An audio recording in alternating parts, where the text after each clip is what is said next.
The first Silent Hill is not game for a princess. It's very raw and hard game where I get angry shooting at those bird lizards. But in my opinion, the atmosphere make it a work of art. An iconic visual that cleverly used the short raw distance of games at a time, turning the limitation into advantage with the fog. Filmmakers and artists often say that during the creative process, a weakness can be used in our favor, like a horror movie shot and cheap camera because of the absence of expensive equipment. Anyway, the strongest part of the game is its soundtrack. Listen to, for example, Darkness Falls, again with headphones, and even just looking at the cover with the car at the end of the dead end road gives me an extremely disturbing feeling.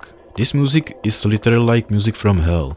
And not only this track, game has many extremely unsettling soundtracks. With the siren sound and they turning into night already in the opening scene of the game I'm playing now on Steam Deck. But what if I tell you that this game had much darker effects on real people's lives? Quick question, do you remember being scared by game as a kid? For me, in arcades, House of Dead terrifying me. And I even had very unsettling feelings from the PS1 Aladdin.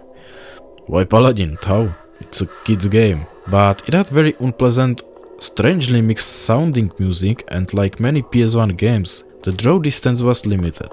So in the distance you just saw darkness. And now imagine being a small child, 6-8 years old, and getting the first Silent Hill. It's very unlikely because back in the 90s the game cost an incredible 16 euros, which few could afford at the time.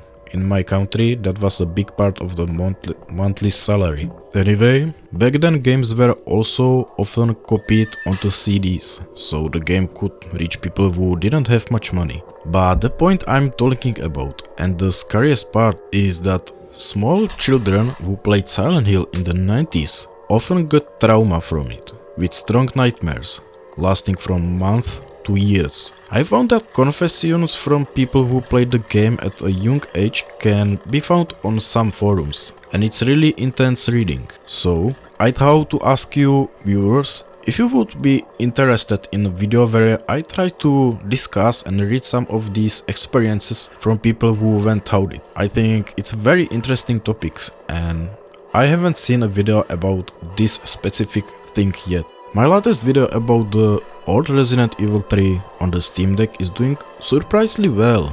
It's almost at 20 views, which is very strange because many of my more polished gaming videos have like 5 views. So I thought to give a chance to another thematics gaming video with an original topic that no one has covered yet. Would you be interested in this video? Write this in the comments. Or subscribe and turn on the bell. It will give me a right signal that the video has a chance to reach you when I release it. I don't expect huge views, but I'd be really happy if the videos could reach at least a few dozen people, because I care about feedback, and maybe someone will share a similar experience in the comments. Which reminds me, if there's anyone here who played Silent Hill 1 as a small child, which is possible since some of my viewers are older, please write your story in the comments and I will read your story in video. Anyway, don't forget to subscribe. Thank you so much.